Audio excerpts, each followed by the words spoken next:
নমস্কার প্রিয় শ্রোতা বন্ধু, শ্রুতি সাহিত্যে আপনাদের সবাইকে জানাই আরও একবার স্বাগত। নতুন বছরের আগমনী কিন্তু এসেই গিয়েছে। হ্যাঁ, বাংলার নতুন বছর আসতে চলেছে। এই তো চৈত্র মাস, এই মাস গেলেই নতুন বছরের আনন্দময় উদযাপন। হ্যাঁ, বৈশাখ মাসে বাংলার নতুন মাস হিসেবে ধরা হয়। এই শেষ মাসে কিন্তু একটি বিশেষ পুজো আমাদের জন্য অপেক্ষা করে।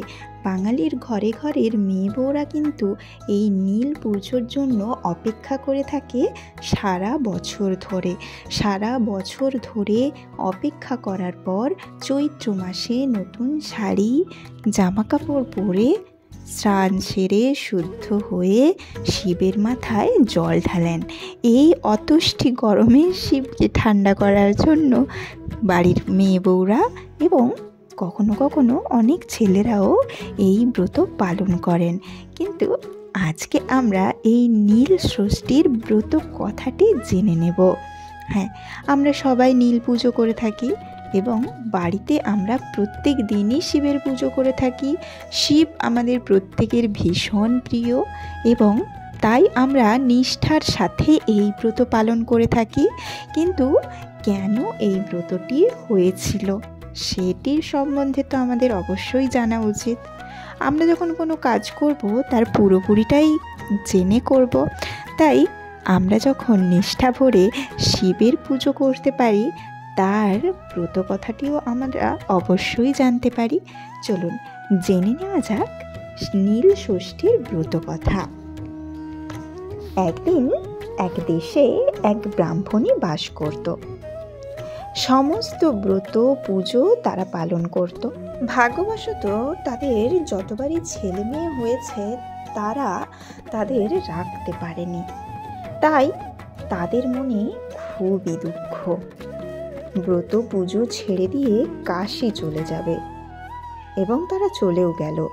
কে নিয়েই বা বাঁচবে, কেই বা আছে, তাই তাদের মনে ভীষণ দুঃখ। একদিন কাশীতে গঙ্গা স্নান করে ঘাটে বসে দুইজনেই বড্ড কাঁদছে। তখন মা ষষ্ঠী বুড়ি ব্রাহ্মণীর বেশে এসে জিজ্ঞাসা করল, তোমরা বসে বসে কাঁদছো কেন? ব্রাহ্মণী বলল, আমাদের 5টি ছেলে মেয়ে ছিল, কিন্তু একটিও আর নেই। সেই দুঃখে আমরা কাঁদছি। সেই দুঃখ কি কম? তখন মা ষষ্ঠী তাদের ব্রত করতে বললেন। তারা বলল, ওই সবই মিছে, আমরা সব করতুম গো, কিন্তু এখন সব ছেড়ে দিয়েছি। তখন মা ষষ্ঠী বললেন, তোমরা ব্রত করতে বললে মনে খুব অহংকার ছিল, সেই জন্য তোমাদের ছেলে মেয়ে আর নেই। শুধু ব্রত করলেই হয় না, বিশ্বাস থাকা চাই। তখন তারা মা ষষ্ঠীকে বলল, তাহলে আমাদের কি উপায় হবে মা? মা ষষ্ঠী বললেন, তোমরা নীল ষষ্ঠী করেছ? ব্রাহ্মণী বললেন, আমরা এই ব্রতের নাম কখনো শুনিনি মা। তখন মা ষষ্ঠী বলতে লাগলেন, সমস্ত চৈত্র মাস সন্ন্যাস করে শিব পুজো করতে হয়। তারপর চড়ক সংক্রান্তির আগের দিন উপবাস করে সন্ধ্যায় নীল ষষ্ঠীর পুজো করে শিবের ঘরে বাতি দিতে হয়।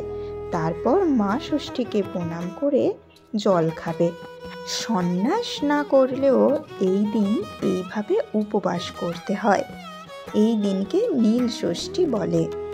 এই দিন পালন করলে ছেলেমেয়েরা খুবই ভালোভাবে জীবনযাপন করে। ব্রাহ্মণী তখন দেশে ফিরে এসে আর অপেক্ষা না করেই নীল ষষ্ঠীর ব্রত উপবাস করতে লাগলো। এরপর তার যত ছেলে মেয়ে হলো সবাই তাদের কোলে বড় হতে লাগলো। পাড়ার সকলে ব্রাহ্মণীকে দেখা দেখি নীল ষষ্ঠীর ব্রত করতে লাগলো। ক্রমে দেশে বিদেশে নীল ষষ্ঠীর ব্রত কথা প্রচারিত হলো। এইভাবেই নীল ষষ্ঠীর ব্রত কথা প্রচার হলো। এবার বলবো এর সময়কাল। এই ব্রত চৈত্র সংক্রান্তিতে আরম্ভ করে বৈশাখ মাসের শেষ সংক্রান্তি পর্যন্ত এই নিয়ম করা যায়। আর এই ব্রত পালন করতে হয় 4 বছর, অর্থাৎ কুমারীরা 5 বছর বয়স থেকে এই ব্রত নিলে উদযাপন করতে হবে 9 বছর বয়সে। ব্রতের দ্রব্য ও বিধিবিধান। প্রত্যেক দিন সকালবেলা এই ব্রত করার নিয়ম। আর উদযাপনের সময় ব্রহ্মাকে সোনার বেলপাতা কিংবা যে কোনো একটা মূল্য দিয়ে তারপর পরিতুষ্ট করে ভোজন করতে হয়।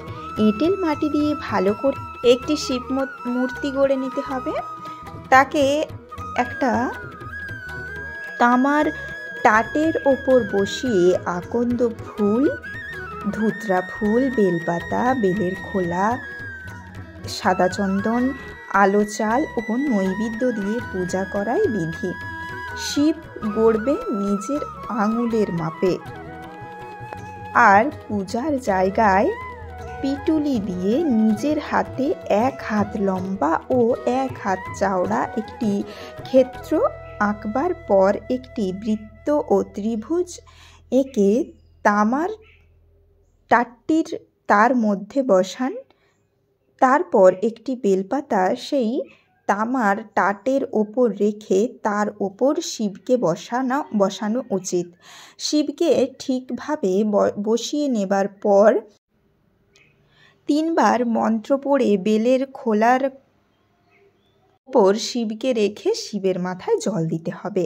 মন্ত্র: শিব শিলাটন শিলে বাটন, শিল অঝর ঝরে ঝরে, স্বর্গ হতে মহাদেব বলেন গৌরী কি ব্রত করে, আশ নড়ে পাশ নড়ে নড়ে সিংহাসন, হর গৌরী কোলে করে গৌরী আরাধন। এই মন্ত্র বলে জল দিয়ে শিবকে স্নান করিয়ে নিতে হবে। তারপর ফুল, বেলপাতা, দূর্বা, চন্দন, আলো চাল একসাথে মিশিয়ে নেবার পর 3 বার পুষ্পাঞ্জলি মন্ত্র পড়ে শিবকে পুজো করতে হবে। এরপর শিবের প্রণাম মন্ত্র বলতে হবে: ওম নমঃ শিবায়, ওম নমঃ শিবায়, ওম নমঃ শিবায়, ওম নমঃ শিবায়, নমো হরায় বজ্রায় নমঃ। ব্রতের ফল: 5 বছর বয়সের কুমারীরা এই ব্রত পরপর 4 বছর উদযাপন করলে শিবের মতো পতি লাভ করে। তো চলুন জেনে নিলেন নীলকণ্ঠের ব্রতকথা এবং শিব ব্রতের নিয়ম, যা আপনারা বাড়িতে করতে পারবেন সারা চৈত্র মাস থেকে বৈশাখ মাস পর্যন্ত। বাড়িতে কিভাবে করবেন, অবশ্যই এটা সবারই খেয়াল রাখা উচিত যে বাড়িতে আপনার আঙুল বরাবর, মানে আঙুল সবথেকে যে বড় আঙুল রয়েছে সেই আঙুলের সমানেই শিব কিন্তু রাখা উচিত। এর থেকে বড় শিব মূর্তি বাড়িতে রাখা উচিত নয়, শ্বেত অবশ্যই রাখা উচিত নয় এবং শিবের মূর্তিও রাখা উচিত নয়। শিবের একটি লিঙ্গ, যেটি হবে অত্যন্ত ছোট, খুব বেশি বড় শিবলিঙ্গ রাখা উচিত নয় বাড়িতে। নমস্কার, আজকে এই পর্যন্ত। সবার নীল ষষ্ঠীর ব্রত খুবই ভালো কাটুক। প্রত্যেকে নতুন জামা কাপড় শাড়ি গয়না পরে নীল ষষ্ঠীর ব্রত পালন করুন এবং শিবের আশীর্বাদ লাভ করুন। হর হর মহাদেব।